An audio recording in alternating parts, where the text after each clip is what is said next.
2005, the Supreme Court of Canada ruled that swingers clubs featuring consenting adults cavorting in twosomes, threesomes, and even moresomes are legal. The decision rewrote the definition of indecency, using harm rather than community standards as the key yardstick.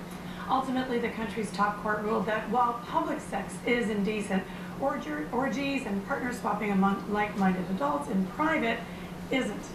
But now the folks who have made a living at taking it all off are crying foul. The Adult Entertainment Association of Canada says it's unfair that only strip joints, massage, and holistic parlors are inspected and regulated by city officials. And swinger clubs, they get off scot-free. We're joined now in Toronto by Aurora Ben-Zion and her husband Shlomo. They're the owners of Wicked Club, Toronto's largest swingers club. Here in studio, Tim Lambrinos of the Adult Entertainment Association of Canada. Tim, I'm wondering here if you aren't comparing apples and oranges. Swing clubs are just that. Those are clubs where members go to party. Exotic dancers are performers that are hired to entertain and to titillate. That's true, but they are both businesses. At least the establishments that are operating now as under swingers clubs are businesses as well, and they should be looked upon under the Municipal Act as operating as businesses and have appropriate bylaws, not the same as adult entertainment, for example, but their own individual bylaws put in place to ensure standardization of practices. Aurora, on that note, what regulations do you have to deal with your establishment? Well, we have to. We do have bylaws that and licenses that we have to respect. One of them is obviously the liquor license regulations, the business licensing, the health department. So we are being visited. Obviously, it's not the same licensing as a strip club or a massage parlor because we're catering to a totally different demographic, and it is a totally different business. As you pointed out at the beginning of this interview, we're talking about consenting adults who are doing it for fun by meeting they come to the club to meet other consenting adults to engage in these activities for free, basically. Whereas when you talk about girls who are hired by strip clubs, any kind of sexual gratification would be for a fee. So, I mean, I'm guessing that that's why they have a different kind of regulation and bylaw. Tim, that makes sense to me. I mean, you are talking about two businesses, but two totally different types of businesses. Well, that is true, but what Aurora was talking about was just the regulations of a bar, which is under the Liquor License Act and Health. What the type of activity that is happening in Swingers Club probably exceeds the municipal guidelines of what is called consumer protection and health and safety and so on. And that's where the city is expected and obligated to come in with defining what these practices should be under bylaws.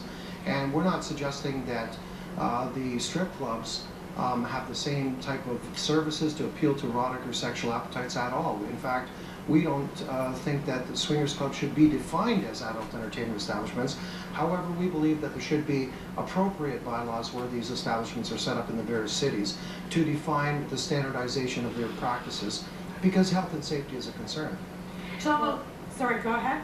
Well, I just wanted to address, there is a definition and the rules that we have to abide by, and that was decided by the Supreme Court of Canada, because in their ruling they actually stipulated under which guidelines we're supposed to operate, and one of them is to be a membership, to have a membership, to be a members club, and to notify the people before they enter into the club what kind of place this is, so that they're not offended by what goes on inside. And these are the stipulations that we do abide by. At the same time, we have also on a regular basis health inspection and all type of inspection from the city, and we are complying.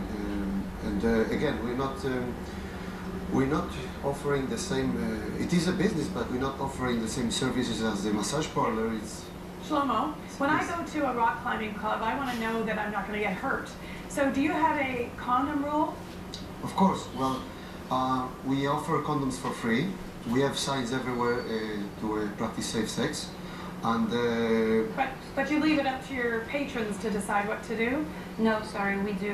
Anybody who comes for the first time, we have hostesses who show them around, and that's their only role, is to actually give them a tour and explain the do's and don'ts for the safety of our other patrons, including things like no touching without consent, and there's no obligation to participate if people don't want to. So not everybody comes to the club to swing. I mean, some people just come because of the erotic environment and the fun atmosphere. That's why we can't categorize it like 100% of the people are coming to swing, because we have single ladies customers, single gentlemen certain day coming, and they're just coming for a drink, and but again we're not giving any sexual gratification in exchange of money like would be doing a massage parlor or a strip job. Okay, Tim, what precipitated this complaint that the swingers club didn't have to take on the same responsibilities as exotic dancing clubs or Well, we're talking about, Mark, here level playing field in terms of regulation, and So, but I mean, what precipitated it? Was there a complaint? there was example, various that was lodged? there were various complaints that our office received through entertainers, and as well as through customers, etc., in terms of allowing more bang for their buck at different things. And Unintended.